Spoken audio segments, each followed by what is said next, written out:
Hello बच्चों, welcome to you my YouTube Pilu education study channel. प्यारे बच्चों, मेरी आवाज़ आपको कुछ मोटी सी दिखाई दे रही सुनाई दे रही होगी, तो कृपया इस पर ध्यान न दें क्योंकि आजकल मौसम जो है जुकाम खांसी का चल रहा है।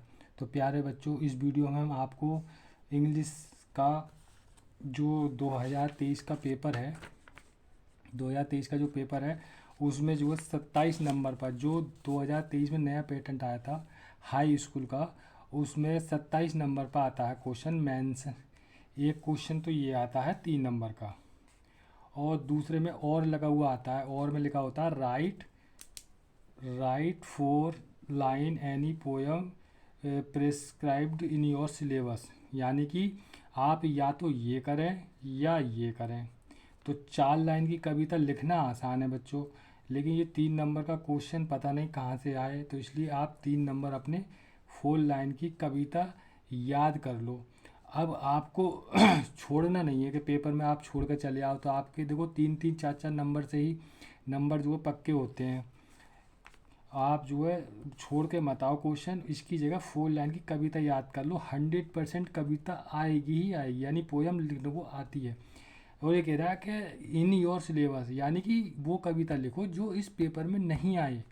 ठीक है, तो प्यारे बच्चों, हम वही मोस्ट पोयम लेके आए हैं। अब बच्चे बहुत से कहते हैं कि सर हम कौन सी कविता याद करें। तो प्यारे बच्चों, पेपर में जो कविता आएगी, पोयम आएगी, वो आपको नहीं लिखनी है। बाकी आप उसके अलावा कोई सी भी वो लिख सकते हैं। अब 2023 में जो पोयम आई थी वो आई थी ये, the way a crow shook down on me. तो इसमें 2 क्वेश्चन आए थे, 14 और 15, यानी 2 क्वेश्चन का आया था। तो ये आज जब आ गई तो ये हम पोयम नहीं लिख सकते, यानी ये पेपर में आई हुई है। लेकिन इसी का हम दूसरा खंड लिख सकते हैं। ये has given my heart a change of mood and saved some part of a day I had rued. ठीक, तो ये स्टेंजा दूसरा है इसी पोयम का, डस्ट ऑफ स्नो का, और ये आई थी। तो आप बच्चों ये पोयम याद करो। ये सब चैप्टरों में सबसे हल्की और सबसे सरल याद करने में है।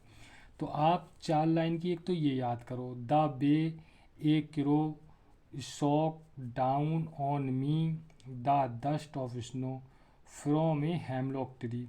यानी कभी एक धतूरे के वृक्ष के नीचे खड़ा है, खड़ा खड़ा हुआ था। वृक्ष पर बैठे हुए कोई ने वृक्ष को हिलाया और बर्फ़ के कण कवि के ऊपर गिर गए। तो इसमें आपका ये अर्थ निकलता है। तो केवल आपको 4 लाइन कविता लिखनी है, the way crow shook down on me the dust of snow from a hemlock tree. 4 line आपके 3 नंबर पक्के हो गए। तो इसलिए बच्चों आपको छोड़ के नहीं आना, आप 4 लाइन की पोयम अभी से ही याद करके रख लो। और कौन सी याद करनी है मैंने आपको बता दी। ये डस्टेड स्नो चैप्टर की है, एक 4 लाइन ये है और 4 लाइन ये है। मान लीजिए पेपर में दोनों तो दे नहीं सकता, दोनों में से एक ही आएगी, या तो ये आएगी या ये आएगी।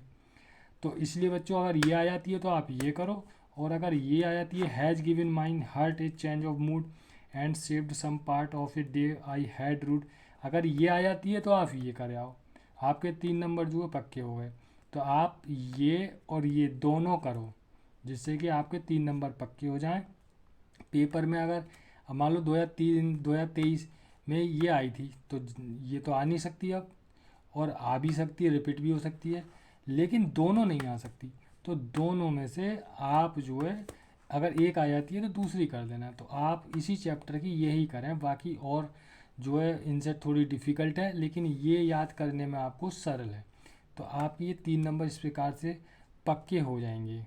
ठीक है बच्चों, तो आप जो है ये 4 लाइन की याद करने की कविता और साफ साफ अक्षरों में लिखना है, और ये पेपर में नहीं होनी चाहिए। अगर सिलेबस यानी 2024 का जो पेपर आएगा उसमें अगर ये कविता आ जाती है तो आपको वो लाइन नहीं लिखनी है उस कविता की। मान लीजिए 2023 में ये आया था तो हमें ये लाइन नहीं लिखनी है। ये लाइन नहीं आई थी, हैज़ गिवन माई हार्ट, ये नहीं आई थी, तो हम ये लिख सकते हैं। तो इसलिए मैं आपको बताना चाहता हूँ कि आप 2 कविता याद करें, डस्टी विष्णु की द वे ऑफ क्रो या हैज़ गिवन माई हार्ट, ये याद कर लें आप। ठीक है बच्चों, बहुत ही मोस्ट इम्पोर्टेंट 3 नंबर आपके पक्के हो जाएंगे। तो मिलते हैं बच्चों अगले वीडियो में।